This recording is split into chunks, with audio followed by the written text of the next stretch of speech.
Welcome to Orlando City Stadium.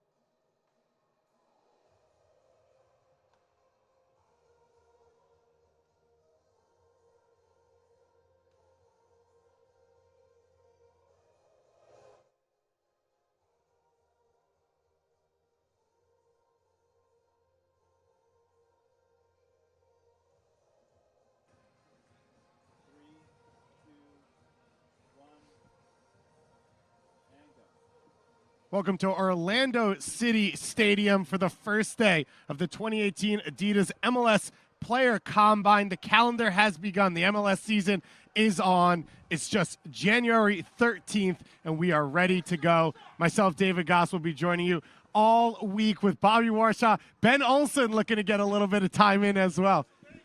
Ben, would you like to do an interview? Ben Olsen has volunteered to do 3 interviews, 45 minutes each for the rest of the week. It's going to be a great one. It's a unique experience for all these players, but also in the MLS calendar down here in Orlando for about 2 days already. They'll play 3 days of games, over 70 players separated into 4 teams, all leading up to one event. Friday, January 19th at 11 a.m. up in Philadelphia. These players will find out where their professional futures will begin. Bobby, you've lived this once before in 2011. You understand what these players are going through. Take everyone into this experience, the waiting over the last few days, and now the opportunity to play for the first time. Yeah, listen, Dave, it's definitely nerve-wracking. One of my favorite things these last couple of days was sitting down with these college kids who have been the alpha male their whole life. They've been super confident, and you see them get a little bit nervous. When we're having our interviews, they're definitely a little deer in headlights when we ask them questions. So one of the bigger parts to these games is how much can they play the soccer they're used to playing? How much can they get over the occasion? Can they put away the sight of all the professional coaches, their old college coaches here watching, and just play the soccer they're used to playing? We today have Team Nemeziz in black, and you see there Team Predator in red. 7th-generation Adidas signings, 4 seniors that have already been signed, a youth international player that's come over to be a part of this as well. Everyone else here coming out of college, part of some of the best programs in the country, ready to prove themselves at the highest level. They'll all be coached by 1 college coach and 1 youth academy coach, 3 from Major League Soccer, and 1 from one of the best development academies in the country in Solar Club down in Texas. You look at the Red Squad Team Predator coming out. They'll start in gold with Jeff Caldwell along the back line. They'll play a 4-1-2-3. A lot of names that we're going to go through over the next few days for all of you. We'll talk mock drafts. We'll talk different opportunities as well. And we'll let you get to know some of the star players on display and hopefully some guys who are looking to move up the charts for this Team Predator squad. John Beccaro, a senior signed out of Wake Forest already, the Mac Herman Trophy winner, starting at center forward. He'll be flanked by Sam Gainford out of Akron, as well as Giovanni Godoy. Behind him will be Manuel Cordero out of Akron as well. You know, Dave, one of the things we're looking for early in this game, because these players don't really know each other, a big point of emphasis will be how well can you guys organize each other? How much can they use some semblance of team shape and some tactics? Even though they've really only met each other for 24 hours, is there someone who will step up? So one thing the professional coaches will be looking for early on in these games is there a guy on the field who will be a leader, who will put guys in the right spots, who will be encouraging to their teammates? So we're only a few seconds into this game, but there's already a point of emphasis for the coaches watching. These games will be 80-minute games. They're unlimited substitutions. Players are allowed to return as well. Normal refereeing will have VAR available to us, so video replay will be used in these games. And all these players you'll see over the next few days will play a couple of positions, Bobby. A lot of guys who play center forward and attacking midfield in college that are trying to figure out where they'll play at the next level. Mostly attacking midfielders and forwards, as we've learned the last couple of days. A lot of these guys see themselves as number 9s. One of the hardest positions to make in an MLS at this point. So they're either having to show that they are the best here or that they have some versatility to try a different position at some point. So the first free kick Played out. This is Nathan Schultz charging up the right side. An Akron fullback. Akron, one of the 4 College Cup teams, has the most players here at the Combine. This team, Nemeziz, looks to connect and play out of the back. Ball played down the right wing for Schultz, and it rolls just a little bit too far. So the ball's out of bounds here in the corner, and it looks like a nothing play. But one thing that these professional coaches will be looking for is how quickly can these guys transition. That's one of the biggest differences between the college game and the professional game is, do you take a second off? You take a second off in the college game, you can often get away with it. In the professional game, you can't. So they'll be really noticing these minor moments that don't seem like they're much, but a ball goes out of bounds, a ball gets called for a foul. Will the kids transition, and will they be ready the next moment, or are they taking a mental break?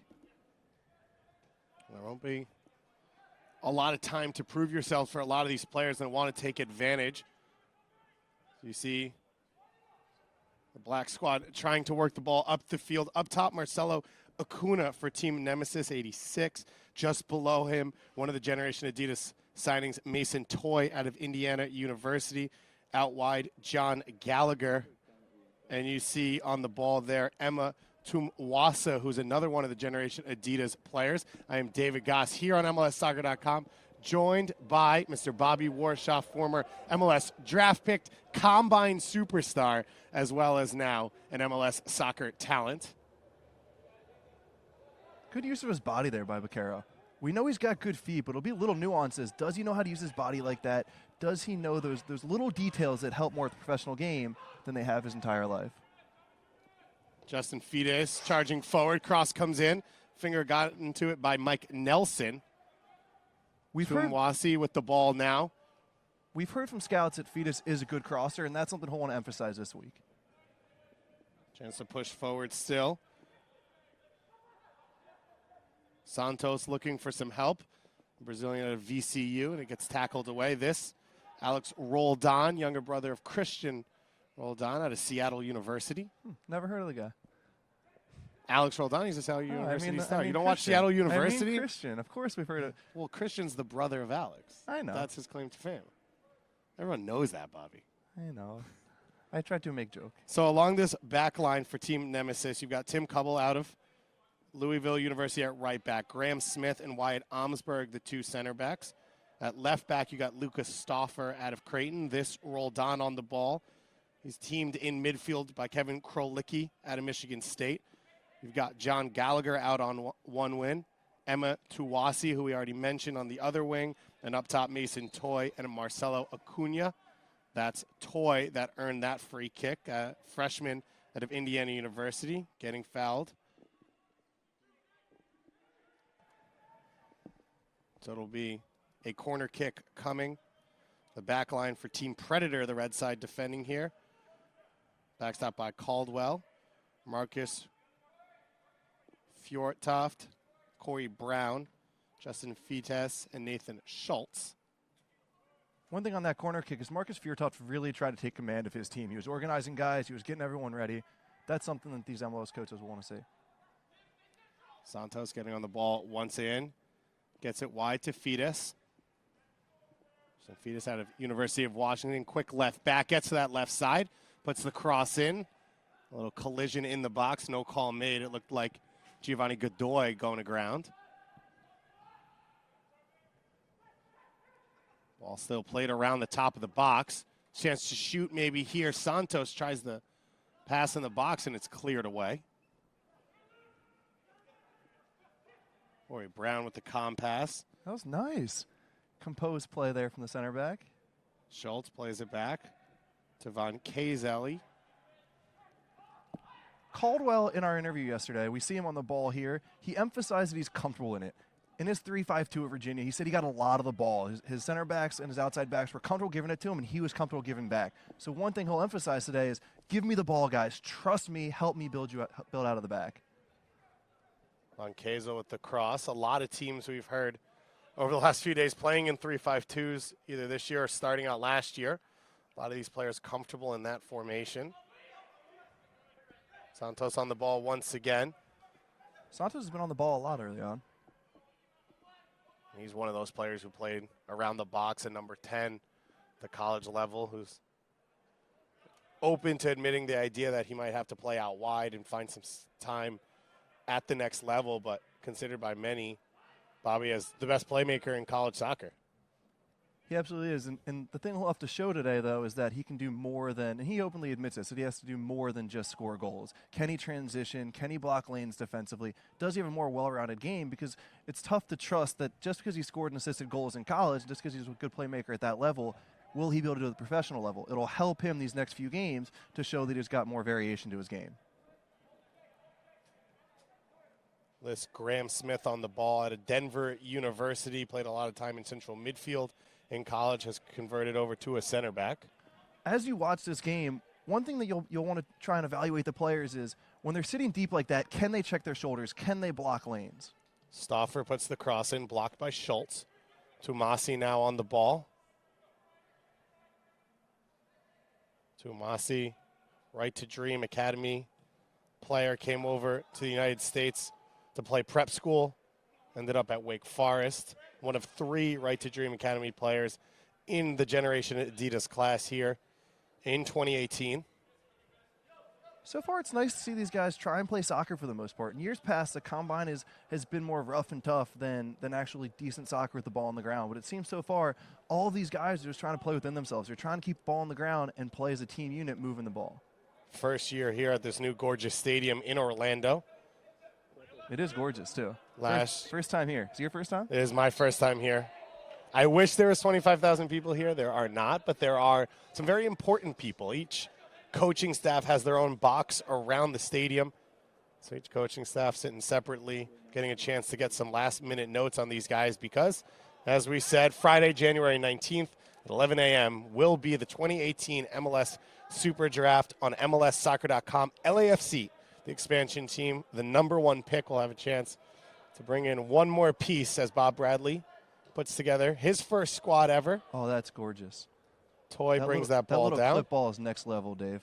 That pass from Graham Smith. Yeah, that's something a lot of MLS center backs are missing right now. Since Tim Ream, we haven't really seen a center back who's comfortable making those cutting passes.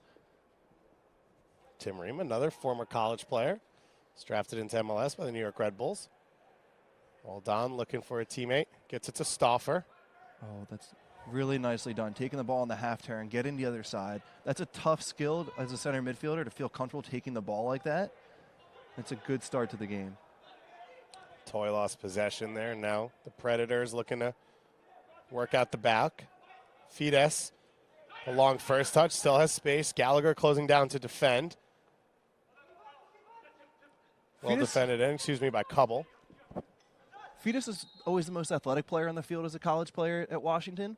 And the question is, will he learn to play within himself at the next level? Will he still try and be the most athletic guy, even though at the next professional level, he won't be the fastest player on the field? So something he has to learn. There, he tried to touch and go around the guy and use his pace. But as a professional soccer player, he won't be faster than everyone like he was in college. So it's a little nuance he'll have to try and fix. Smith plays it back into the feet of Nelson, Michael Nelson, out of SMU. The Caddy, Texas native, was second-team All-American this year and started every year since his freshman year at the Mustangs. It's a second or third ball that Nate Schultz has picked off from going behind him. Schultz, a fullback from Akron, a player that you really enjoyed talking to, Bobby, over the last few days. Yeah, Dave, we sat down and PR got all their, where are you from? What are your parents' names? And I got a chance to talk soccer with these guys. And I tried to get into the nitty-gritty. I tried to hear about the way they think about the game, the way they think about themselves as a player. And quite honestly, some guys were better at talking soccer than others. And, of course, they're nervous, and I don't want to hold it against them. But there were some guys. But you do hold it against them. Maybe emotionally, personally, just because I like getting into the details of these things. And some guys don't. Some guys just play, and that's fine. But I was really impressed by 7 or 8 of these guys, the way they think about themselves, their position, their teams. Someone could really get into the weeds of it, and that was fun to talk to. Stauffer here on the ball. Lucas Stauffer, a Creighton University starter, was a futsal player growing up. His dad runs a futsal facility, has played for the U.S. national team at World Cup qualifying level on that futsal squad. Baccaro, with his first chance to turn and make some space, was looking for Godoy with that through ball. John Baccaro, voted the best player in college soccer this year, winner of the Mac Herman Trophy. He's got a little bit of pedigree, Bobby. his dad and Spanish international, a legend at Barcelona, 260 appearances, 72 goals. The guy who managed his dad is named Johan Cruyff. I don't know if you've heard of him either. Heard him once or twice. Baquero's dad had 30 caps with the Spanish national team. Now his son, who also played in that Barcelona academy for a time, chance to play at the next level here in the U.S. as a good look there for Gainford, and he can't direct it on goal. One thing that these college coaches will value is how brave you are. Because the professional game just moves so much faster and the spaces are so much smaller. So some of these guys, Krolicki, Cordero, are really going out of their way to ask for the ball, demand the ball. And it's one of those things you can often trust that when the game gets tougher, they'll still want to do the same thing. Well, the third member of our crew, Mr. Andrew Waibel, will be roving around the stadium all week throughout these broadcasts. We'll have the chance to bring us some interviews. We're going to talk to Claudio Reyna. We're going to talk to Craig Waibel, maybe a couple other characters that are hanging out around the field. A chance for Godoy, and he blasts his shot over the top. First big look there falling to Giovanni Godoy. It's a tough one to finish. The ball bouncing like that, at any level, a forward's going to struggle to get that on target. All the best he can do is try and get his knee over the ball and not swing too hard, which is tough, of course. When you're 6 yards away from goal and the ball bounces to you, you get excited. But as you get older and you start to develop, you realize it just takes a short swing. You don't have to swing that hard, just get it on goal. Toy dropping deep to pick up the ball. Center forward out of South Orange, New Jersey. Spent 1 year at Indiana, had 11 goals, but really cooled down over the second half of the season.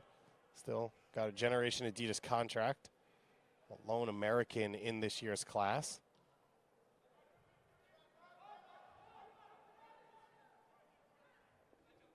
Fjortoft with a little mistake, able to recover. Corey Brown here on the ball. New Zealand U20 international. Just listed at 5'10", has played center back most of his college career, also plays at left back, natural left footer, but question marks for him about what his position would be at the next level. He had a chance to play for that New Zealand U20 team when they hosted the U20 World Cup in 2015.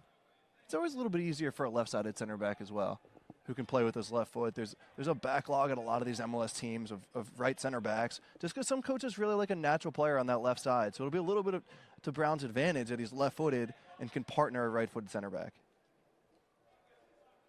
Do you think it matters? Someone's a natural left-footed player to play left or right center back? I don't have a perfect answer to that. My natural instinct is to say no. I mean, if we think about why is it really important to have that, just because you're on the right side, but half the time you want the field is on your other foot, right? So if you're a left-footed player on the left side, Santos getting into the box, his pass is blocked by Roldan. Then you're missing half the field on that. So no, I'm not sure it's important. It's something that we really haven't fully thought about. It's the kind of thing that some coaches think about. In MLS, Greg Berhalter is one of these guys that really breaks these things down, and I'm not sure most of them are. I just want everyone to know that Columbus Crew SC's coaching staff is sitting directly next to us. So when Bobby complains about coaches but only compliments Greg Berhalter, you can take it with a grain of salt or you can take it seriously. Yeah, I'm okay with that. I'm okay with protecting myself for these next 90 minutes. These are, of course, 80-minute games, Bobby, so you can spout off if you want after that. But, they might linger for a coffee, Got to play it safe. People can, of course, go to MLSsoccer.com to read Bobby's articles. You can go there as well. He's going to sit down with a couple of these players and get them in his chamber to talk soccer for some videos, and you can listen to Extra Time Radio as well every once in a while and listen to Bobby on there. And I don't know, people can just maybe come by your apartment or your house. Yeah, that'd be great. Hang out. Dave, you're doing the players whose stock went up after this game. I am. And we will see who that is very early on here. Any early impressions? Is there someone who's really stuck out in these first 16 minutes? Not really. I think Santos has been on the ball quite a lot for the Predators in red, number 61. As you've said, I like that Mason Toy's dropping deep to find the game a little bit. He's known as a target forward. He's got a player in front of him today, so it's nice to see him kind of react to that situation. This exact play is something Marcus Fjortoft told us about yesterday. As a center back, he's comfortable on the ball, and he wants to dribble forward sometimes. So when he had space there, that's something he'll be wanting to show off. When he has the opportunity to dribble forward and show that he can make the play himself. Stauffer now in a battle with Schultz, and he's able to shield it out. Godoy once again getting a touch around the box. Is there anyone so far, Bobby, that stood out to you? You mentioned Santos, and that was a good observation because he is getting the ball, and when he's had the ball, he's been pretty efficient. You know, in the past, 10s in college have often been dribble first, but as the game's changing around the world and more players are passers, we see these 10s who are a little more facilitators than pure playmakers, and that's what Santos is showing right now.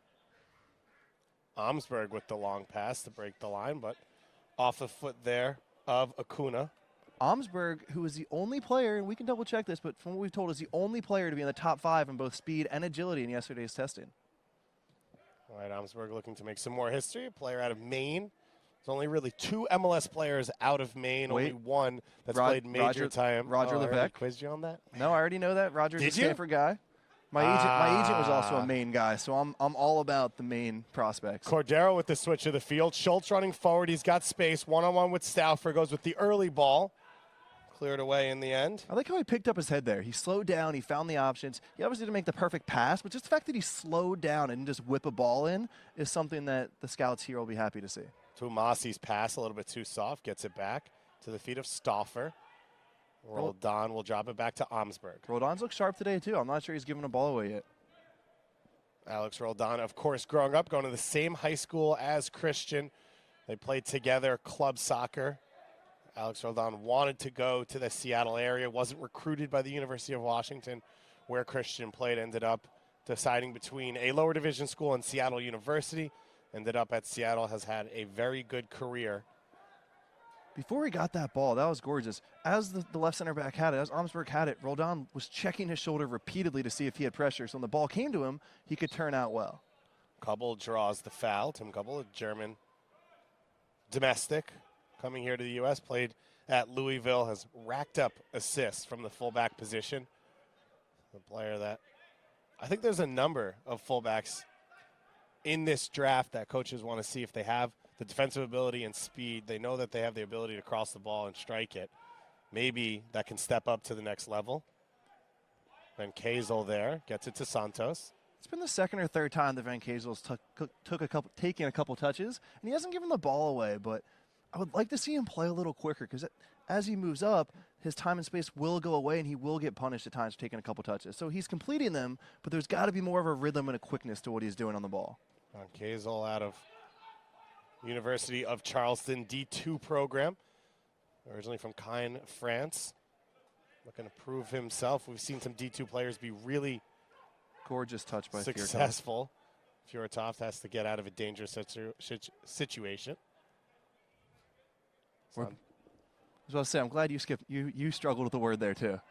After it took me 4 words to get out the word taken. Ball looking over the top. Smith heads it away. We've seen Baquero drop deep a couple of times and look to set his teammates up, like he did at Wake Forest. Fittis not able to get there. I said that ball ran out of bounds, but it wasn't necessarily a bad pass because perhaps on his College of Charleston team, Van Kazel would have had the guy flying forward, and that's what he's naturally used to with his muscle memory. So it'll be little things that upper-level coaches will be able to recognize that difference between what's a bad pass and what's just a misunderstanding because they don't play together. So the referee blows a whistle inadvertently, and we'll start over again.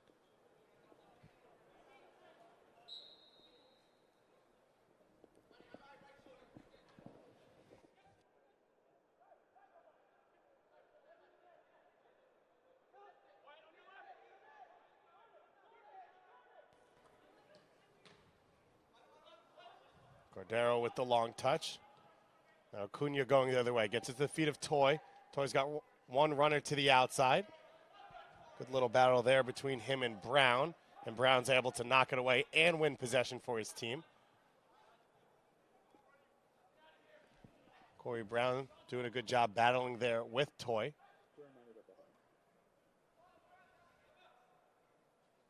Santos now looking for space going forward. Midway through the opening period here on the first day of the 2018 Adidas Player Combine. These will be 80-minute games, so 40-minute halves, unlimited substitutions, and team players are able to come back in. Gorgeous floated ball. Godoy's first time cross knocked away. Dave, I've been pretty impressed with the soccer so far through 20 minutes, But I would expect this to really where the players start to get comfortable. They got the nerves out. At this point, they're just playing soccer. They've been doing what they've been doing their whole life. So hopefully now the play will get even better and guys will feel even more comfortable on the ball. Bobby, on top of being nervous, not knowing each other, a lot of these guys haven't played in a full field soccer game in a little time. A lot of them knocked out earlier in the College Cup, maybe didn't even make it to the College Cup. Haven't played soccer in 2-3 months. It's true, especially if you're from a cold city. You go home and visit your parents. You're spending time at home for the holidays. All of a sudden, you're going out into your parents' backyard. There's snow on the ground because of the cyclone. Baquero leaves that one. Santos to Baquero, and the shot into the hands of Caldwell. One of the things about Baquero that has come up as I talk to coaches around the country, Dave, is a very good college player, but what's his it? What's the thing that we can trust will translate to the professional level? Is he fast? It's not really clear. Is he really good at finishing? What's the thing that Baquero is really good at? We'll talk about with some of these guys. Because it's clear that they're good college players, but is there something that they really excel at that an MLS coach can trust will translate to the next level? That was Nelson with the save there for Team Nemeziz. Santos now with the clip ball over the top. Nelson out, and he gets it in his hands. That ball was exactly what Santos needs to complete today. He told us in our meetings that he feels he's a good player, but he just needs to be more productive. He needs to add more goals and assists to his game. And he looks back at all the games he's played throughout his college career. He really breaks them down for, could I have done more to get our goal and assist? And that was the perfect opportunity. He'll be kicking him for that. Cordero is able to push the ball wide on a second opportunity. Fittis down the line. Gainford trying to drop it back. Possession loss, and now Gallagher turns in field. Gallagher, extremely successful career at Notre Dame. Dave, I can't see a player get fouled like that in MLS and not just think Brian Ching. my rookie year, my first start was against the Houston Dynamo. We played Brian Ching, and it happened to me. And I looked at the ref. I was like, I didn't touch him. And you've seen this guy play for 15 years. How does it still happen? And sure enough, all these young MLS players are doing the same, and it works. You can't blame them. Bobby, if you dived more, maybe you'd still be, still be playing. Seriously, I definitely could have made that my thing. Getting a nudge from a center back and falling. But if you did, then you wouldn't get to work me out every other day. So you would have lost that opportunity. Yeah. Forwards, man, make me so mad. This is a heavy number 9 class. A lot of players who are star number 9s from college, big-time goal scorers. That really was something you enjoyed, Bobby. You really love those number 9s and everyone who's ready to come in and, take Fernando Adi's job or take David Villa's job and play at the next level. Yeah, it's this weird thing about being a striker. To be a good forward, you need to be self-confident, almost delusional. But the fact is that there's a lot of good forwards right now, and there's a lot of good forwards in this combine. So one of the things I tried to ask these kids was, you had a good college career, you're a number 9, you believe in yourself, but is there something else another position you can play? So that if a coach says, I think you're a good soccer player, but I'm not sure you're going to replace the number 9 on my depth chart, where else can you play? And truthfully, most of them said just number 9. Most of them feel they are out-and-out strikers. So they've got a lot to show in these next 3 games. In these 3 games, these coaching staffs, they get feedback from the coaches in MLS, questioning, hey, can you maybe put this guy in this position for a little bit? Can we see him play somewhere else? And can we see these guys play together to see how they react to these situations? So these guys will be tested. The first game, the lineups won't stick the same. Everyone's going to get an opportunity to get playing time to show what they can do here on this stage.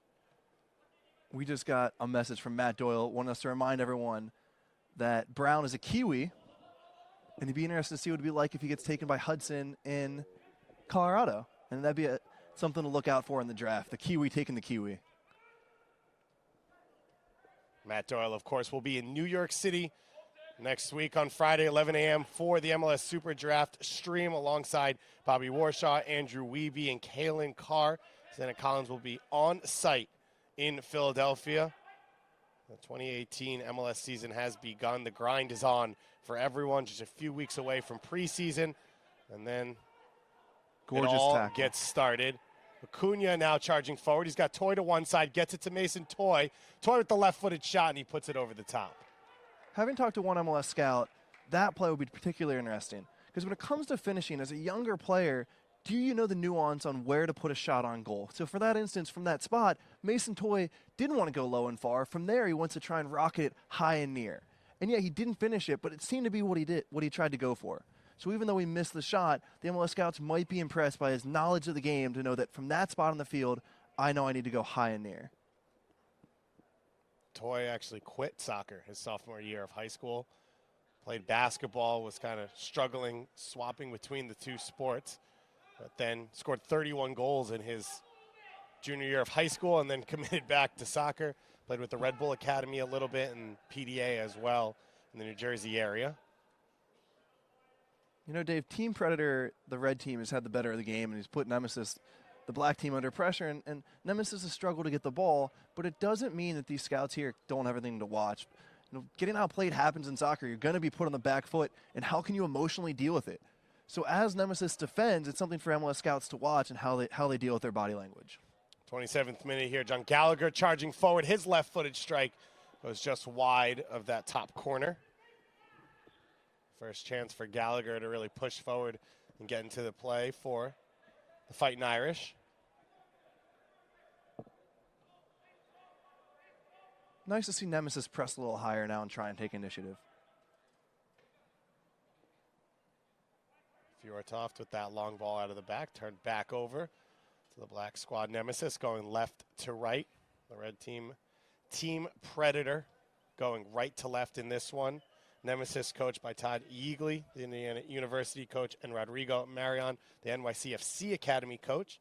On the flip side, it's an all Big Ten affair.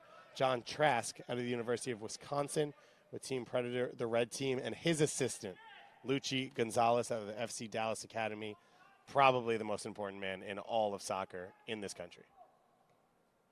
Toy with the cross, the header flicked on. And Caldwell comes out and handles that one. We've seen Acuna and Toy start to develop a little bit of a relationship. Van Kazel now on the ball, pushing forward. Van Kazel gets a lot of credit for getting the red squad going today. As a deep line midfielder, when your team bosses this much of the ball, you're doing something right. Tumasi's been quiet so far, the Generation Adidas signing. Out on that left wing, Stauffer plays it into his feet. There's a chance really to go one-on-one with Schultz. Cuts back now. They're going to come inside on his right foot, and the cross towards Toy is cleared away. Now out wide for Gallagher. Gallagher curls it to the far post. Schultz heads it away, and Tumasi simply gets called for the foul there. Schultz made up for himself. In that 1v1 defending, he got spinned. He had to turn his back to the play. Tumasi did a nice job turning him inside out. So Schultz needed to make up for that. And his good positioning on the cross, his intelligence to just knock it out for a corner kick showed well there. Tumasi, part of a strong Wake Forest contingent here. Of course, Ian Harkes, Jack Harrison, over the last few years have joined Major League Soccer from Wake Forest. They consistent belt of players coming out of that school and being a part of Major League Soccer. We enter the final 10 minutes of this first half here. Of course, we have a second game coming up today at 2:30 here on MLSsoccer.com as well as on YouTube, and you can watch all of the games. We'll be back on Monday with 2 more games and then Wednesday again before we head into the SuperDraft. One thing I'm looking for now is, will somebody from Team Nemeziz step up? They've been getting outplayed. Will someone try and solve the problem? Will they start to organize? Will they readjust the forwards? You know, it's not just what happens with the ball at your feet that people are going to try and watch. You asked me about players that have impressed. I think Corey Brown at center back, an undersized player who has center back experience. He's looked very steady so far.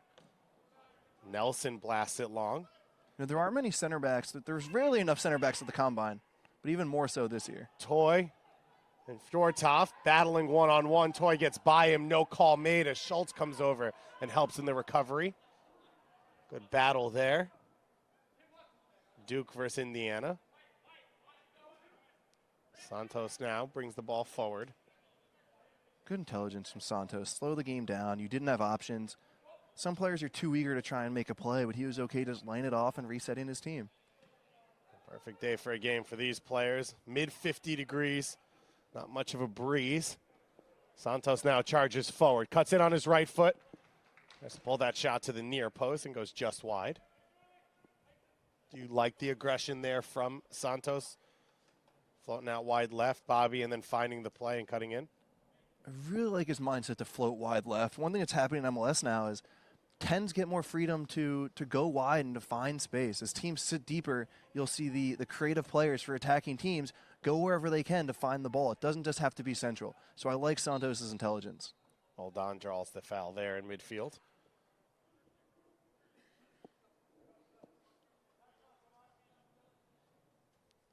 Graham Smith, like we said, out of Denver University, played at Oregon State. His first 2 years has been a center midfielder, a lot of his college career, but played the last year almost fully at center back for Jamie Franks. DU's set records every year. Yeah, DU setting records every year under Franks. Yep. Getting better and better as a Also a program. Combine participant, I believe. They had, of course, Courtney Ford with the Colorado Rapids. This year, Sam Hamilton as well. Smith here on the ball. Goes wide to Kubel. Kubel down the line for Gallagher. Gallagher clips it in. Fjortoft clears it. Marcus Fjortoft, an experienced player out of Scandinavia. He had the probably, unequaled experience of playing with Bobby Warshaw in his career at Barham. I did. I've known Marcus since he was an 18-year-old, and he was still playing center striker until he got to Duke. And it was the right move for him. He couldn't have played center strike at the professional level. On our Norwegian club, he wouldn't have made it there, but he's had a nice college career at center back. Gainford down the line for Baccaro. Team Predator, the red, pushing forward. Baccaro one-on-one with Kubel. He's able to cut back, gain some space, touched by Nelson, and cleared away by Stauffer. Gorgeous save. Nice play by Baccaro. Not only getting the shot, but where to place it, but then great save by Nelson. Gallagher able to turn Fides, who recovers. Switch of the field now from Gallagher. Stauffer coming forward from his fullback position. Gets it down the line to Tumasi. Tumasi one-on-one again with Schultz. Turns him again. Gets to the end line, and Fides clears it as we've now really opened up in this game. Schultz, a converted winger to outside back, once again gets turned inside out, and that'll concern people watching. It's not just can you stop a guy, but do you have the right form and technique? And not only has he been beaten twice, but his technique was off. Tumasi's had a quiet game, but the 2 times he's gotten the ball down in that final third, he's been able to create a dangerous chance for his team. Fjortoft with the ball back. So, Bobby, the game's starting to open up a little bit. Final 5 minutes of this first half. As you said, these two teams starting to get a little bit more comfortable with themselves. These players, the nerves starting to go away a little bit more. So far, the game has been a high-quality game for the Combine, especially the first game when players are really nervous. The red team out here today has done a nice job of getting on the ball, keeping it on the ground, trying to move it around. There's been a lot of players who have helped themselves. Bobby, what's the conversation when you meet in 12 hours, you're going to play one of the most important games of your life, and you've never met each other before? As Schultz now goes with the early cross, too far for Godoy. It's weird, man. It's awkward. Not only that, but you know that they're direct competition. So they're your teammate, but if they have a good day, it might hurt you. So, yeah, there's definitely a weird balance to it. Did you feel like you ended up changing your game at all to try and show more and maybe not play as simply? Or Bobby Warshaw doesn't feel the pressure? I didn't know. I definitely felt the pressure, but I have 2 things to say to that. One is that, as I talked about early on, there's a place to show yourself as a leader. So for me, I knew the guys were nervous, and I tried to make jokes. I tried to make it fun. I tried to make it seem like I wasn't nervous, not to show off, but to try and make my teammates more comfortable. Because if I knew if our team looked good, it would reflect well on the leader of that group, which was what I was trying to be. Good ball from Smith into the feet of Krolicki. Now Team Nemeziz in black moving forward as a block. Krolicki hasn't been super efficient on the ball, but it's just nice to see how energetic he is, how hard he's working to get it, how eager and how brave he is on the ball. Acuna there battling for a little while, but Brown comes away with it. Kazel, the ball into the feet of Baccaro. Baccaro now, he's got options out wide. Gets it to Schultz finally. Schultz takes a touch. Back to the feet of Baccaro, whose first time shots blasted over the top. Nicely weighted pass by Baccaro to Schultz, though. It's those little details that can often get messed up, but he played at the right weight into space and gave Schultz a chance to make a play. And this is the center forward that Baccaro was in college, dropping off that front line, looking for runners in behind, more of a number 10 even though he's starting in that center forward position. What do you think about that opportunity in the MLS, in MLS playing that style? It's difficult. 10s right now are very good in MLS. It's a special time to be an MLS fan watching the Diego Valeris, the Mauro Diaz's, and it's just tough for any young player to go in and do it. But now that he's doing it as a 9, as soccer changes, maybe you can play as a 10, drifting back from the 9 position and trying to get the ball more as long as your wingers get behind. So is it tough? Yes, but it's also doable depending on the team he gets drafted to and the kind of players he has around him. Baquero, one of the players who's already been signed. Well, that means a team's already said that they have enough interest, they will draft him. Other teams have the opportunity. It's not locked in to any one squad, but MLS putting that contract on the table to make sure Baquero comes to the league. You know, one of the things about guys like Baquero, which I alluded to earlier, Ball played through for Cordero, who's offside. is that a guy like Baquero, all these center forwards, number 9s, are extremely confident. And there was a part of me as a defensive mid, a center back, who wanted them to be a little more acknowledging of how hard it is going to make an MLS at that spot. I wanted them to say, yes, I know how good those players are, but if I work hard, I can do it. And yet they were all really confident. It's something I admired about young players. And it's also a strength. It's an asset if they can take that same confidence and not get overwhelmed and awed by the professional players around them. Maybe they're just trying to be leaders and look confident to That's the people around them. Smart. Here we are. We think we're like nice, quiet, reasonable guys to talk to, and these guys are probably so nervous doing their first professional interviews. And they got some guy putting a mic in their face asking what kind of number 9 they like to play. Just so everyone has the image, Bobby didn't actually have a microphone. He is the projection of the microphone to the world. Gallagher now on the ball. Krolicki's pass is blocked. Gainford lays it back for Cordero, who switches the field for Schultz. Schultz now pushing forward once again. As we said, converted winger. He's gone into the attack a number of times for Team Predator. Final few minutes of this first half. We'll take a quick halftime break. We'll be back with second half action, as well as we mentioned Andrew Waibel roving around here in Orlando City Stadium, talking to coaches, GMs, MLS royalty across the board, as Gainford's shot is blocked by Omsberg. Baquero now on the ball once again. One-on-one with Smith. Give and go with Cordero. Santos with space, curls a shot, and it goes over the top of Nelson's crossbar. Cordero's had a good first half for Predator. And this is the kind of player he is. He's kind of a 10, but when you talk to his teammates, they applaud his work rate. They applaud his energy, the fact that he's willing to just get the ball, give the ball. So he hasn't been the most noticeable player on the field today, but he hasn't given the ball away. He's worked hard. He's cut out lanes, and he's kept his team in a flow. He's had a strong first half. So 7 substitutes on the bench for Team Nemeziz, 6 on the bench for Team Predator, as one of the star players we were expecting to see, Mo Adams, a Generation Adidas signing out of England from Syracuse University, having visa issues, so he hasn't shown up yet. We expect to see, of course, all those substitutions get a chance in the second half. And we'll probably see them start in the next game as Godoy comes forward. His cross is blocked by Stauffer and knocked away. Fjortoft with the mistake. Toy one-on-one now. Corey Brown slides in, and Toy's long touch is knocked away. And that'll be it. That will be the finale of our first half here, the first day of the 2018 Adidas Player Combine. As you see here, Corey Brown making the sliding tackle there.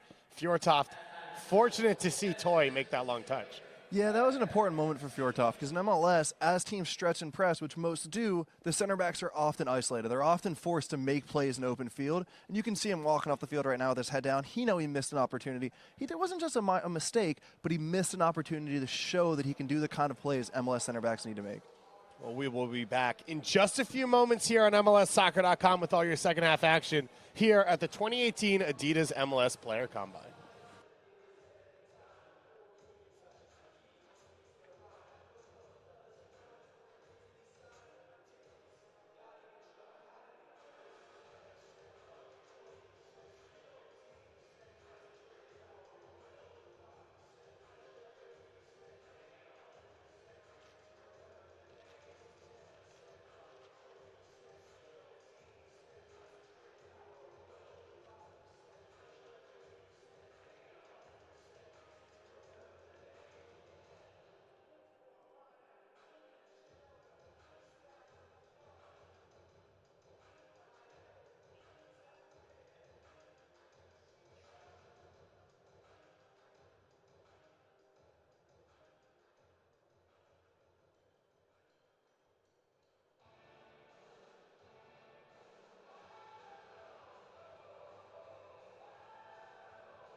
First day of the 2018 Adidas Player Combine on MLSsoccer.com. David Goss and Bobby Warshaw here will be joined in just a moment by Andrew Waibel, who's sitting down with Claudio Reyna, of course, of NYCFC. And Bobby, NYCFC, one of the teams that's really valued this draft in their short time. Kyrie Shelton, of course, their second pick the first year. But Jack Harrison and Jonathan Lewis, two young GA guys who have been difference makers for them already. What is it that they've been able to identify to use the draft? Jack Harrison was just simply such a good player that you felt confident he'd translate to being a good professional. But Jonathan Lewis was a little more unique because he wasn't a fully developed player. He was a little younger. Jonathan Lewis has a thing. He has a little something with his pace, with his flair running at players. And not only that, not only is he a good player, but it's what they needed at that moment. Because the options out wide with Rodney Wallace and Harrison and McNamara aren't dribblers. They aren't pacey. They aren't going to run at guys. Well, Harrison is. Well, not in the same way that Lewis is. I mean, Harrison's a dribbler, but he's not a pacey, run right at you, do a step over and go, which Lewis can offer. So not only is Lewis a good player, but Vieira and Reyna identified a need for their team and got it. NYCFC started hot last year, fell off a little bit. They got a starting fullback. They've brought in some center back depth. They've brought in some midfield depth. Yangel Herrera will be back for the year. And then they go out and they sign another DP, Bobby. And last year, Pirlo wasn't an addition for them. He wasn't a difference maker. Where do they stand in MLS right now in your mind? You put that very politely about Pirlo. You put that very well, he's nicely. a legend. I rate them very highly right now. I was just making my list this year on my predictions for East and West, and right now I have, and I'm sorry Atlanta United fans, but I have NYCFC at the second spot in the East after Toronto. NYCFC makes me a little nervous, but I'm high on them right now. Well, let's go down now to the man who makes the decisions, Claudio Reyna, with our own Andrew Waibel. I don't want Waibel. to talk to you about Combine stuff. We'll get to that for the SuperDraft. You guys have built young, not just in this offseason, but throughout the years through the draft. But when I look at your signings, you're looking at 23 and below. Tell me about the strategy in this window. Yeah, we wanted to freshen it up a little bit and bring in some young, hungry players, and we've been fortunate. I think our whole staff has done a really good job to identify players, target some guys, and get deals done. So we're really pleased. They're hungry. They're here to compete. As we all know, the league's become more and more attractive for players around the world, and it's an easy sell. So we're bringing young players in, but they're ready to play. So there's a difference between young guys that maybe don't have experience versus guys that have over 100 professional games, and that's some of the things we look at. But they're all players coming to compete, ready to play, and they're very motivated about coming to NYCFC. Claudio, Venezuela has been a place throughout this offseason. If you look at the incoming transfers, that's a market that's attractive to MLS teams. Your organization last year had one of the best Venezuelan players, young Venezuelan players in the world, in Yangel Herrera. I haven't heard anything on his status. I'm hoping to watch him in blue next year. Can you give us an update? Oh, yeah, he's with us. He's here. Yangel will be in first day in preseason, and we're excited to have him back. He's a tremendous talent, and, we only saw, I think, 50% of Yangel between some injuries he had after playing for the senior team and also obviously being away for the Under-20 World Cup. So he joined us about 2 weeks left before the preseason, so we're excited to have him for the full preseason. He's going to be more comfortable. We expect even more. He's got more goals, more assists in him, and we're excited to have him for the whole season. Jack Harrison, Jonathan Lewis, you have not been afraid to trade up in these super drafts to get the guy that you're going for and to give up significant assets in the process. You got the 19th pick, the 42nd pick. You would have to trade up if you wanted to be high. Are there conversations? Do you see talent in this draft that you think has high end like those guys? Well, I think we've shown in all 3 years that we've taken the draft very serious, and there's talent here. There's good players. We watch the players throughout the season as well because that's when they're at their best, and they sometimes play in their preferred position. So we're gonna keep options open. Obviously, we can't share too many secrets, but there's some interesting players here. We obviously have a lot of attacking players. We also added Tajuri yesterday from Austria Vienna. So in attacking areas, to be honest, it's probably not where we need to add more players. Obviously, we got Jesus Medina as well. So we're looking probably midfield back to add some quality, and there's good players always. We're a big fan of the players and the combines. We take it serious, and already in this first half, we see some interesting players. One more, and we'll let you go. Get back to the action here. Medina, so happy to see a player of that caliber come in. 4-year deal, DP, 20 years old, a prospect, but certainly somebody you would expect to have the final product too. Give us a scouting report. Yeah, Jesus is a really, really good player, an exciting player. He's left-footed, quick, can play in a few positions. He scores, creates chances as well. We had a fight off from a lot of different leagues and interest. Again, very interested. I think having his compatriot Amiran here was a good selling point. He will very likely be in the senior team now that didn't qualify, and big potential. But of course, a player who's played already at a high level in the Copa Sudamericana, and we're really excited about having him in the league and obviously with us at NYCFC. A big window for the blue side of New York. Back to you guys up in the studio. Right, thank you, man. Thank you very much. I like what you guys are doing. I'm excited to watch you play. Yeah. Thanks so much, Andrew. Good conversation there with Claudio Reyna as we get the second half kicked off here. A number of substitutions already made. That was Alex Bumpus at left center back coming in. Corey Brown has shifted to left back. And then a number of other moves made by these two teams as well. Mark Segbers moving in at right back, a Wisconsin senior for this red team, Team Predator. In midfield, they add Leon Schwartzer of the University of San Francisco alongside Van Kazel, who we saw in the first half. Playing up in front of them right now is Jordan Jones at center forward. And Xavier Gomez at that number 10 role. Fjortoft, the lone man, remaining in along that back line. Important moment for Fjortoft after that mistake right at the halftime break to regain his composure and show that he's okay to get through a mistake in a game. Vaquero, you see there, shifting out wide right to begin this second half, and we talked about his versatility and playmaking. So a chance for him to prove he can be that versatile player at the next level.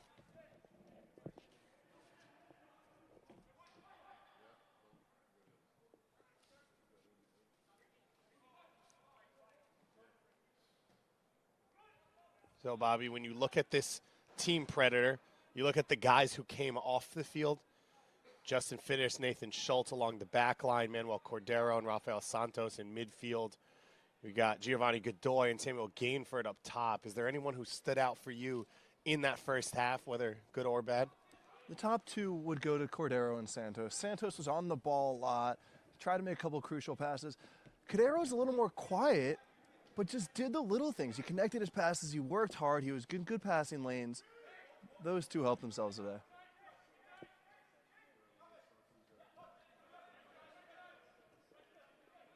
On the flip side for Team Nemeziz, number of substitutions as well. Wyatt Omsberg and Lucas Stauffer remaining in. At left midfield, Ricky Lopez Espins come on up top. Mohamed Chiao in place of Marcelo Acuna. Mason Toy, the GA player, as well, coming off. I was going to say, the listeners are probably like, where are these guys? Why aren't they talking? They made their subs right as they came back on the field. So we're just getting our notes ready, so sorry about that last minute. Goss doing an impressive job of getting the subs on the fly like that. Bobby does a very good job of pulling the veil back for everyone. That's what people love. Omsberg here at center back, Bobby, a player who played at Dartmouth. The Ivy League's gotten a lot better over the last few years, but isn't considered a powerhouse in the soccer scene. He comes out of Maine, we said, not high competitive level there. What does a player like that have to prove at this combine? This combine probably means as much to guys like him, the guys from the smaller schools, the UNLV, the College of Charleston, Dartmouth, just to show that they were surrounded by all top players, that they can play at the same level. And the reports on Omsberg are really high. Athletic, as we talked about earlier with his performance results, but can also play out of the back. When we spoke yesterday, I was really impressed by the way he sees the game in front of him, the checklist he goes through with how he tries to break lines and how he tries to connect his passes. Breaking lines, the ability to pass out of the back so huge for center backs nowadays, with a lot of the beginning of the attack starting at their feet. Graham Smith remaining in. That right center back was a calming presence in the first half. Made a couple crucial tackles. It would be nice to see Nemeziz do a better job of solving problems early, but Smith did make a couple last-second tackles that will reflect well. Well, the local player Pusala here out of UCF located in Orlando, but native of Helsinki, Finland, here on the ball. He loses out. Krolicki remaining in. I'm glad Krolicki gets the second half on the field here. His first half wasn't that clean. He gave a couple balls away, but he was working so hard. He was trying to find the rock. So I'm glad to see he gets a chance to clean up his game a little bit. Omsberg into the feet of Krolicki. His pass just a little bit too long, and it'll roll out past Stauffer. Segbers will get us restarted. Segbers, St. Louis native. St. Louis. Scott Gallagher, one of the prestigious academies in the country. Of course, Josh Sargent just coming out of that academy and heading overseas to Germany.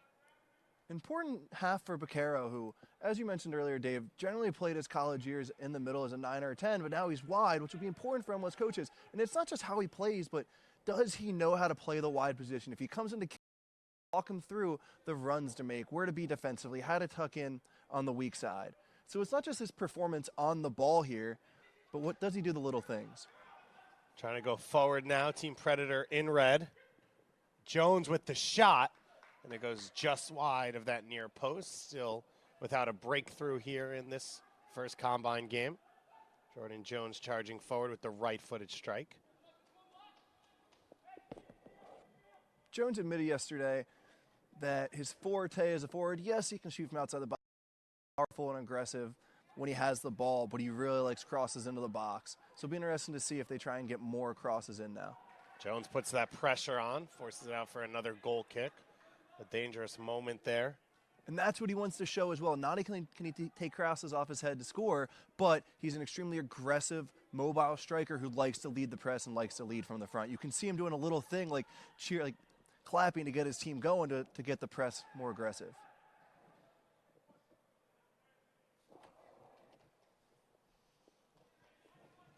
Argudo here with the throw-in, another Demon Deacon, late addition to this Combine class. Argudo played mainly midfield in college, playing it right back here his first few minutes at the Combine. Chiao putting the pressure on. Mohamed Chiao, native of Senegal, grew up in Kentucky, transferred in and was a big-time goal scorer for Louisville. Dave, all goalkeepers say they can pass the ball. So when I was sitting with Caldwell yesterday and he's telling me what a good passer he is, I was listening, but in the back of my mind I was saying I've never heard a goalkeeper tell me he wasn't a good passer. They all think there's some kind of 6 in another life. But so far in these 4 or 5 times he's touched it, he's looked sharp in possession. Well, if it doesn't work out for them and they come play men's league with me, then they are considered very good passers. So they've got that to look forward to potentially. Stauffer makes the interception. And Kazel with the slide tackle. Stauffer able to keep the ball. Now Argudo pushing forward. Stauffer's got a lot of Connor Lade in him, huh? Just from the way he looks and plays. Cross curled in. Bumpus with the clearance at that near post. Bobby just putting all short, stocky fullbacks in that same class. But that wouldn't be a bad projection for Stauffer, although Yeah, he would take that in a heartbeat, wouldn't he? I think with his background, a little bit more attack to his game, although we haven't had chances to see it. You can see the futsal part of him coming out when he traps the ball at the sole of his foot and does a little roll. A few guys in this class with a futsal background, but not as many as I'd like to see, Bobby. Like every American player. Like my man Andrew Jacobson. Exactly. That's who I think of when I think of those futsal skills. There you go. Stauffer able to find a teammate. Pusala. Chiao with the layoff, and Segbers goes back to his goalkeeper. And it's a small little touch like that. And it was a tough ball to deal with, the ball coming in fast into a number 9 player like that. But at the MLS level, that's a ball that gets connected. So we think to ourselves, that's a tough one, maybe next time. But really, as you move up, those are the things you need to complete.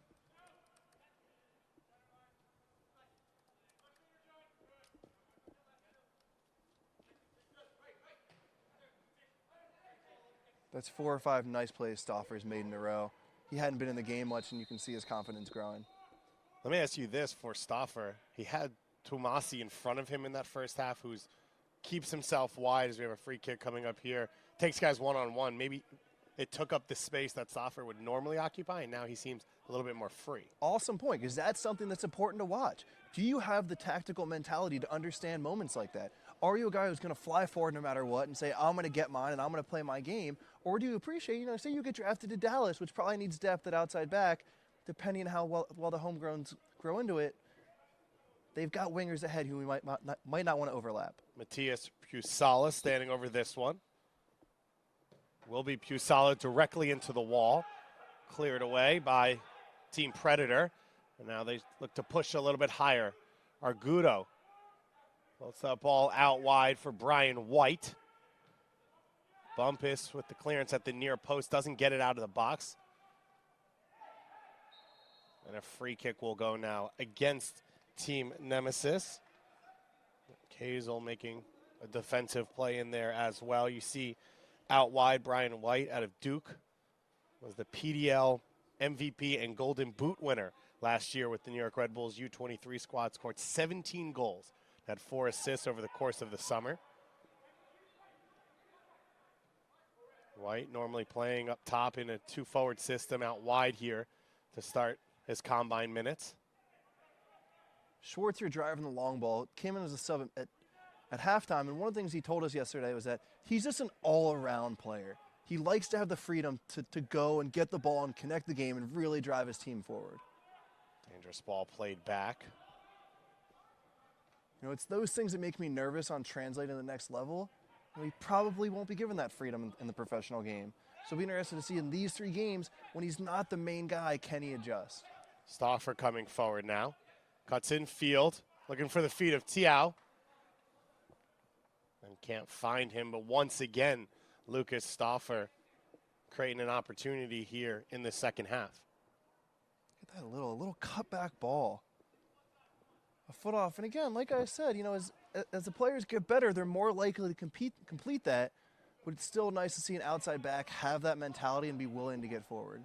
2-time first team All Big East performer. Played PDL the last 2 years with the Des Moines Menace. One of the biggest teams in PDL. Before that was with the Solid Stampede.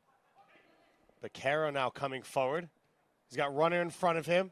He's able to lay that ball in, and the first goal of this competition scored by one of the best goal scorers in all of college soccer, Albert Ruiz, Florida Gulf Coast University center forward. Had 22 goals in 2016, and he gets the first goal here, Bobby, of the 2018 Adidas Player Combine. And this is the exact scouting report on Ruiz. Crafty in his finishing, smart, intelligent around goal. As you can see this. Picks his head up. He saw where the goalie was. Didn't try and overpower. Didn't try and do too much. Just did what he had to do to get in the back of the net. And that'll only reinforce what the coaches have heard this year, and it'll reflect well on a scouting report that they've gotten. Albert Ruiz, as I said, 22 goals in 2016. The year before that, he had 7 goals. But this year, only 9 appearances, 4 starts, as he struggled to get on the field, and the announcement comes in from our PA. Bobby, if you're a player like that, who you've shown your skill, but then you have a year where you miss out, what do you have to do in a year like this? What are the coaches looking for from a guy like that? Largely, you just want to see, after any injury, especially a long-term injury, you want to see if the player is back to full fitness, if his body looks right, if his gait looks right. One of the things that coaches will be looking for up close right now is just, does a player have the right running technique? Does his body look fit, or will he be injury prone at the next level? It's a high risk, take a draft pick who might not ever actually make the field to be able to play in a grueling preseason. So that's the biggest thing with a guy who had a long layoff. Does his body look right? Can you trust him to do a training session 6 days a week, maybe double days in preseason? A lot of number 9s, as we said. Ruiz playing out wide. Beccaro is floating in and out. Jones playing in there now. We've seen 2 or 3 come on the field already for Nemeziz. Is there any team, Bobby, that you see in this draft order who maybe could use some number 9 help, use some depth? We mentioned Dallas earlier. Dallas has a lot of strong points, and Urruti, of pure talent, Urruti is not the best player on that team, but he fits what they're trying to do with the energy, the pressing, the Latin influence they have in the team with Grasso and Diaz. So Dallas could use probably an upgrade at forward, but it needs to be the right guy. FC Dallas, a team with a good built-out academy, but also a team we've seen value and get quality out of the draft. Tesha Akindele winning Rookie of the Year. Ryan Hollingshead still a key part of that team. And, of course, Matt Hedges, one of the best center backs in Major League Soccer, drafted at UNC.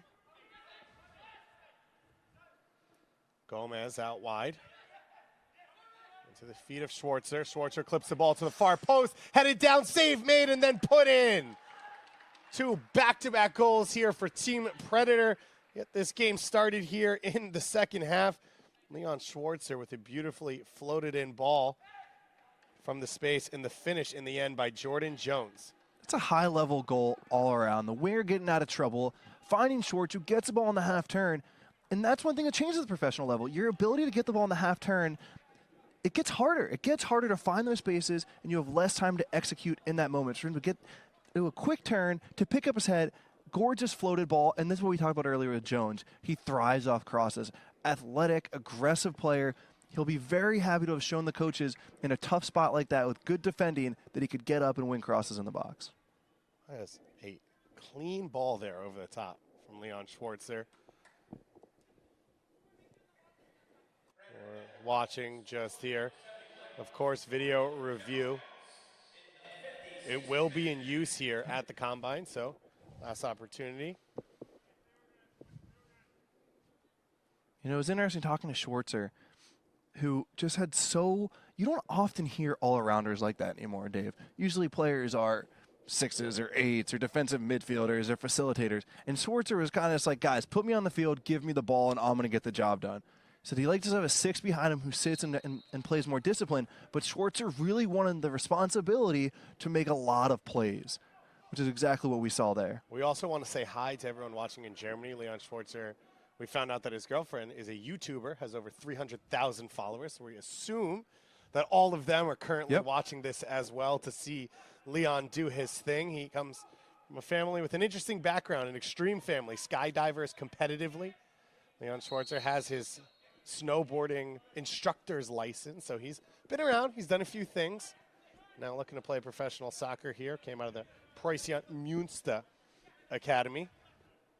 One thing that somebody pointed out, and I wish I could give them credit for the tweet or the article, was that with the injection of TAM and making it easier to go get international players, it makes it harder to get drafted as an international these days. That it makes it tougher as a young player who's trying to fight your way through when an MLS team can spend their TAM at a higher salary or use their TAM to buy down a transfer. It makes it tougher as a young player to use up that international spot that are so precious on some teams. And let's not forget, of course, there are over 30 USL teams with 8 international spots apiece who are here watching as well, as that cross is knocked away by Brown. Nemeziz trying to get back on top. Fusala goes wide for White. White clips it into the far post, and we've got our first goal here for Team Black. It looks like the goal scorer out of UNLV, Musovski, with his first goal, one of the best goal scorers in the nation. And a back and forth game all of a sudden between these two teams. Danny Musovski with the finish, Brian White with the cross. Bobby, you mentioned it was a good game in the first half. Yeah, right. Now it's getting more lively. Was it Musovski or was it Lopez Espin? I think we need to get the official report on that. And you were right. Ricky Lopez Espin out of Creighton University. Lopez Espin was rumored to be a Generation Adidas class signing earlier in his career, but had some injury problems as he finished off at Creighton, tearing his ACL, and so a former U.S. Youth International now getting a chance to do it all over again here at the Combine.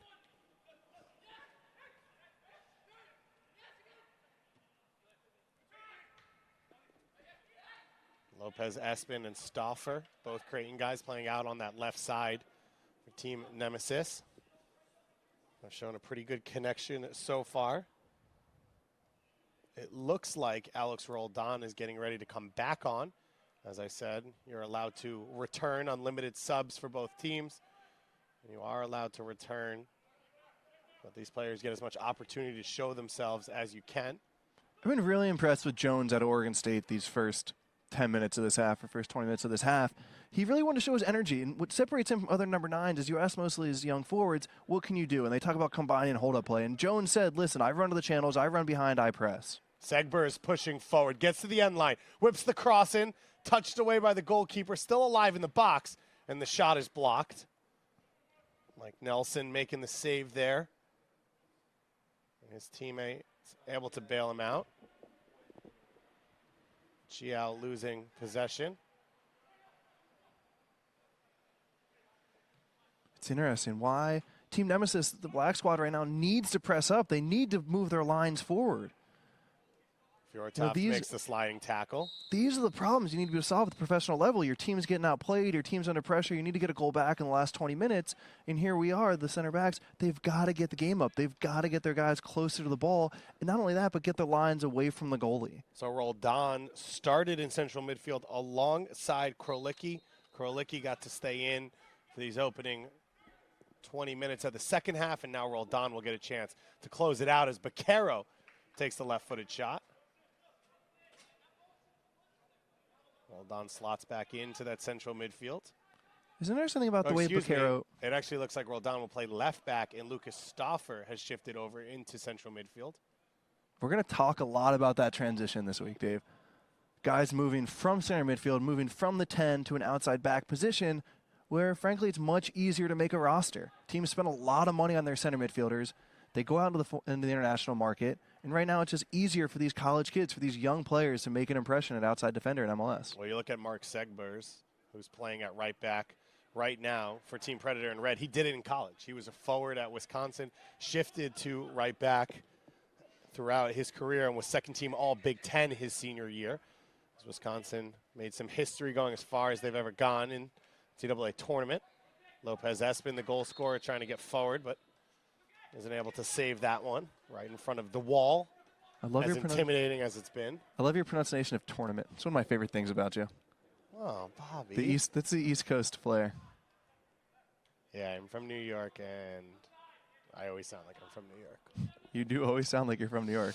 People don't mistake it. Arguably the greatest place in the world, but we can have that conversation later. Maybe by the 6th game of the week. Fjortoft with the long ball over the top.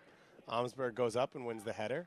Stauffer now, how tough is it? You're playing in one position for 60 minutes, get comfortable, and now you have to shift what you're doing. Very hard. It's a little easier moving forward. When you've been an attacker moving back, you're just antsy. You want to get in the game, and no matter what any player says, they want to score in a game. So it's always a little harder to keep your focus when you move back on the field. It's a little bit easier to find energy when you move forward. So Stauffer now put into that role. A quiet second half for Von Kazel. That might be a good thing now. Coming forward, Jones on the ball. He's got space, already a goal today, and that shot just over the top. Feeling confident right now, isn't he? He's got the goal. He's done some good pressing. I personally would have liked to have seen him play it wide and get back into the box since they had numbers up and play to his skills. You can't fault a striker for picking up his head and trying to go for a goal. And you saw him put up a hand of apology there too, Baquero. Yeah, the strikers don't mean it. Yeah, right. Strikers It's don't never mean it. true. All right, don't get me wrong. I've yelled at a lot of strikers in my day for taking long shots. But at the end of the day, that's what you want to see out of a forward. You want them to love scoring goals. Stauffer now in midfield. The other tough thing for Stauffer right now is at outside back, you just have way more space at center mid. It's much more clogged in there. It's hard to get your timing right. Argudo trying to find a teammate. Able to get it back under control. It's Ricky Lopez Espin swapping wings there with Musovski.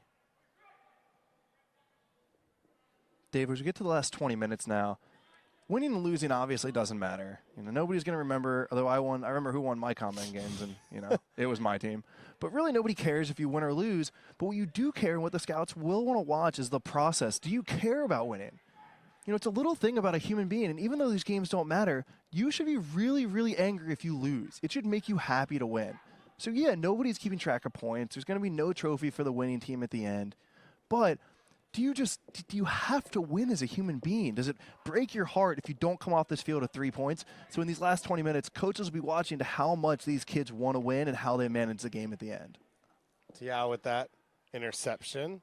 Lopez Espin gets the ball back. Lay it off. Chance now for Pusala pushing forward. Switch of the field, and that goes over the head of Musovski. Danny Musovski, heartbroken coming into the interviews because he was so excited to meet Matt Doyle, the armchair analyst himself. He did specifically ask. We were talking about the website. We were straight from digital, and his eyes lit up and said, "Oh, is Doyle here?" He probably wants to flame him for where he's been put in Matt Doyle's mock drafts. You can, of course, follow all of the Combine and SuperDraft information on MLSsoccer.com. Sam Stejskal is here getting sources, reporting stories on draft, on free agency, on trades, on the open transfer window. Matt Doyle is writing his mock drafts. As I said, Bobby Warshaw will be putting together some information as well as myself. So that is your spot for all your SuperDraft information and MLS offseason information across the board. You know what's great about the mock drafts, too, is you and I read them, but so do these players. And we'd do interviews with them, and we'd ask, hey, did you see where you are? Did you see where you're on the big board? And they'll say no, but every single one of these kids will go to MLSsoccer.com tonight and look at the reports. Were they up? Were they down? Where are they put? Van Kazel with the ball down the wing for Jones. His cross intercepted by Omsberg. Musovski is it back to the feet of Roldan.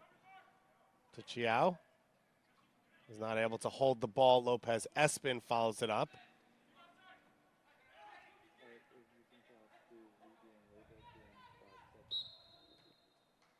Going back to Musovski, one of my favorite lines from our conversation yesterday, Dave, was I asked Musovski, every striker who says I'm a number 9, I'm a center forward, I ask what kind are you? You know, because there's a lot of different ways to play the position. Musovski looks me dead in the eye and says, a goal-scoring one. I said, well, you know, what does that really mean? It means I score goals. And I said, you know what? I admire it.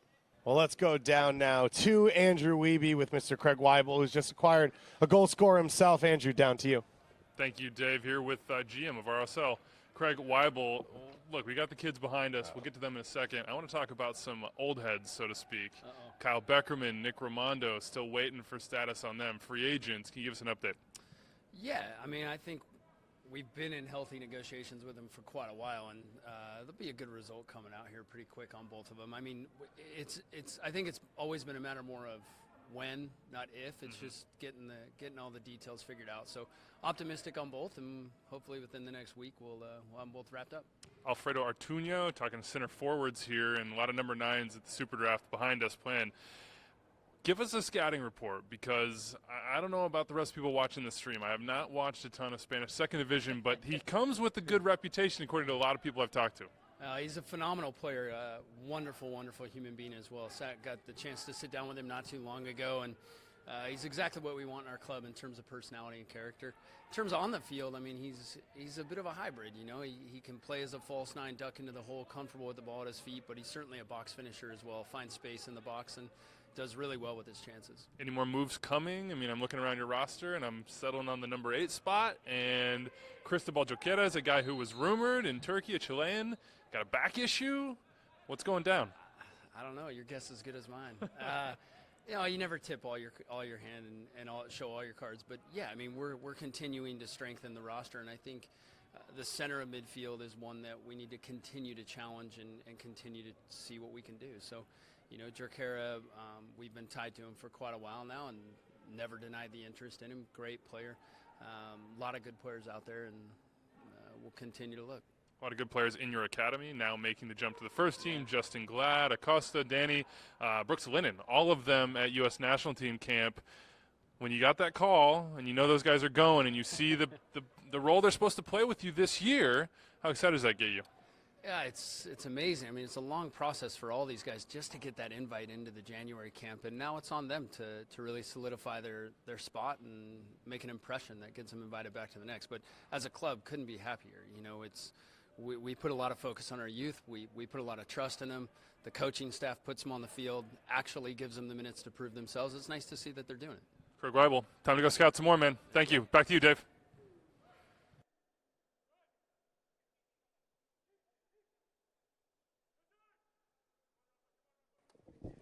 Thanks so much, Weeby.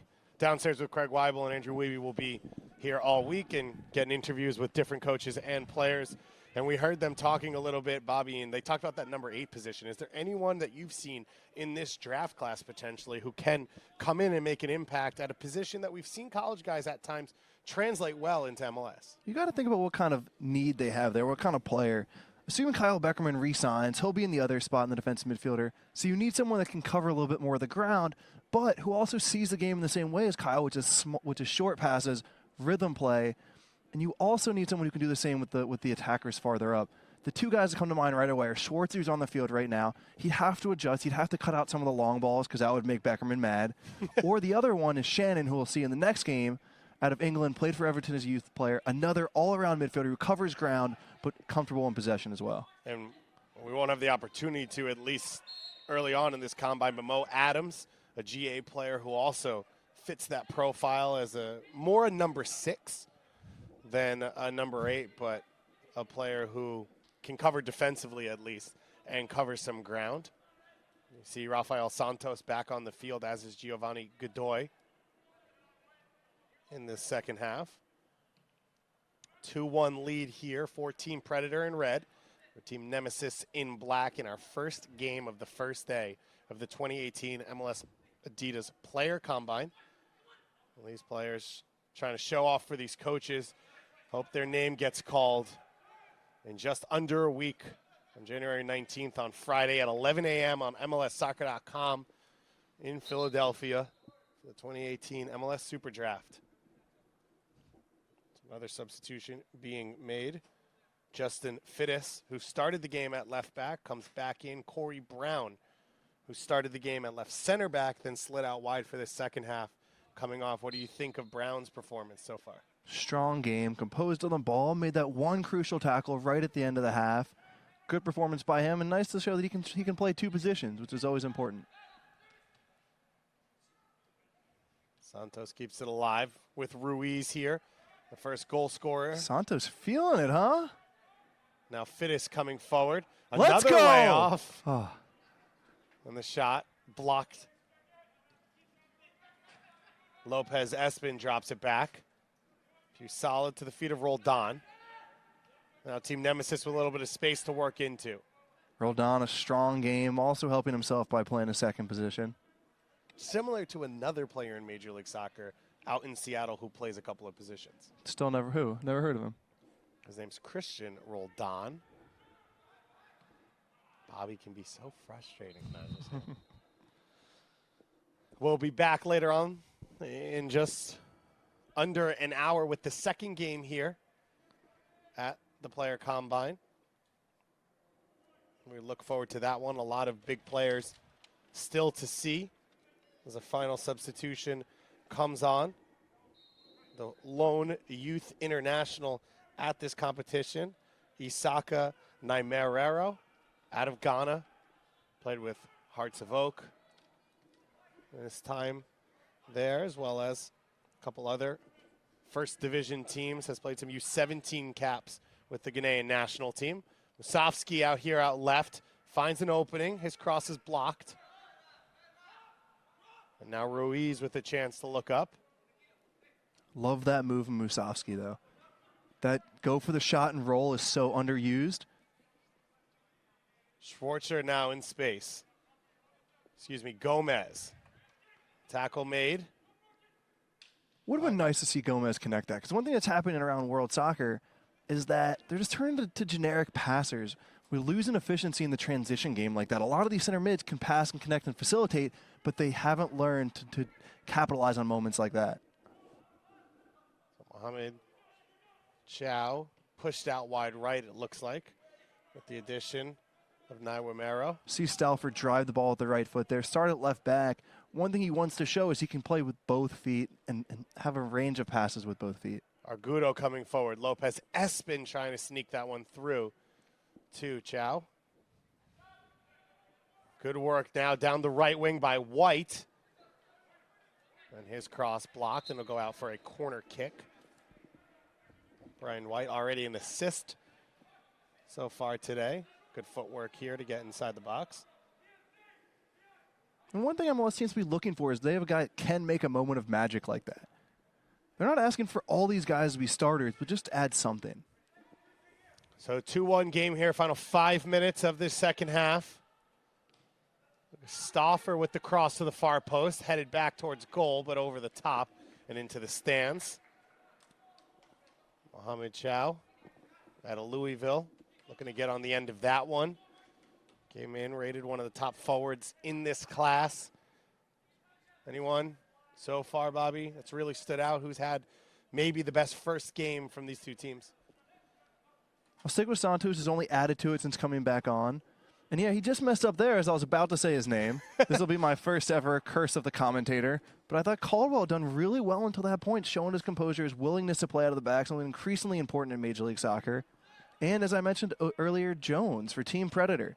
He got his goal, but he's done more than that too. You won't draft Jones asking him to be an all-around player. You won't ask him to do certain things. But if you want someone who can press, who can lead your attack, who's aggressive, who cares, and when crosses, he's that guy, and he's shown all of those today. Last year's two leading goal scorers at the Combine, Jonathan Lewis and Zico Lewis, both taken in the first round. Both to New York, one on the red side, one on the blue side. If I were to date myself, you know who was the leading scorer in 2011 Combine? Plays in MLS still? Plays in MLS. Plays in the Eastern Conference? Plays in the Western Conference. Plays in the Western Conference. 2011 MLS SuperDraft. Third round draft pick that year. But currently in the Western Conference. Currently in the Western Conference. Because I was thinking Dom Dwyer for a second. Dwyer was the year after. Okay. So you're like 100 years old is what you're telling me right now. I can't think of it. Give it to João me. Plata. Ah, wow. Was thinking of college guys through and through. Did not Gotcha. think of Gotcha. a young international. You did get me. That's a guy Craig Waibel's excited to watch play this year. Segbers gets into the box once again. Gets to the end line. Has a chance to find a teammate, blocked at the near post and cleared by Stauffer. That gets me pumped, man. That's what I love to see. MLS is now valuing outside backs more than ever. They want guys that can create that next element, not just defend, but add dynamic of play to the attack. So to see Segbers do that, to do the step over, do the touch around, love that. Pusala with the interception going back the other way. That's it back for Lopez Espin. Lopez Espin goes wide. Musovski back into the feet of Espin. Gets by one defender. Fjortoft out, blocks him off, and is able to earn a goal kick. Beautiful defending, not just knock it out for a throw in or a corner kick, but to get his strong side foot in front of the player, stick a hip in so that the attacker can't get to it. That's next level defending beyond just what a lot of players can do. Marcus Fjortoft. The center back at Duke was also with the Red Bulls U23 PDL squad this year. Minor detail here that coaches will look for. 3 minutes left. Caldwell's team is winning. What does he do with a goal kick? You know, does he tie his shoe? Can he kill time? He was a veteran in college, but he's a youngster and professional. Does he know the little details on how to kill a game at the next level? Amsberg with the quick throw in. As you said, his team still looking for that goal. 2-1 lead here for Team Predator in red. Early goal in this second half by Albert Ruiz out of Florida Gulf Coast University. Santos' cross goes through everything. Second goal followed up by Jordan Jones. The answer just 3 minutes later from Lopez Espin, set up by Brian White for Team Nemeziz, and then gone scoreless now for the last 20 minutes. Dave, I want to see who on Team Nemeziz is going to drive his squad forward with 2 minutes left. Who's going to be the one to say, I don't care about my own personal performance. I need to win because I can't go to bed tonight unless I get a W. Argudo trying to be that player, but float that one over the top. Nemeziz now has to close down. Our second game coming up, Team Tango against Team X. Francis Atuawene and Gordon Wild, two-generation Adidas players who will flank Miles Bagru for Team X in that game. Chris Mueller, a player who's already been signed, an attacker, led the nation in assists up top for Team Tango as well. You mentioned Oliver Shannon. He'll be in midfield for Team Tango. And then two big-time defenders in Tomas Hilliard Arce, who a lot of people think could be the top pick out of Stanford, and Tristan Blackman, as well as João Moutinho, 2 players who are highly rated at the fullbacks and center back position coming into this draft. That one will kick off around 2:30. We'll be back with that one in about 20 minutes when this one closes up. David Goss and Bobby Warshaw will be here at the 2018 Adidas Player Combine all week, leading into Friday's SuperDraft on MLSsoccer.com that Bobby will also be on the broadcast for. Santos now isn't able to bring that one down. Chow plays it back to Lopez Espin. I'm a little bummed to see Santos make that mistake. And this, like I said earlier in the game, he's got all the qualities, but does he know how to manage in this moment? Can he just boot the ball forward? You don't need the ball in the middle of the third here. Can you know what to do in this exact instance? Well, that's it. Our first game is complete. A 2-1 victory for Team Predator in red. Bobby, big takeaways coming out of this one? My biggest takeaway is that the Combine's gotten a lot of slack over the years for not being pretty soccer. I really enjoyed this game. They tried to play. We even saw some moments of flash at the end with combinations, with individual skill.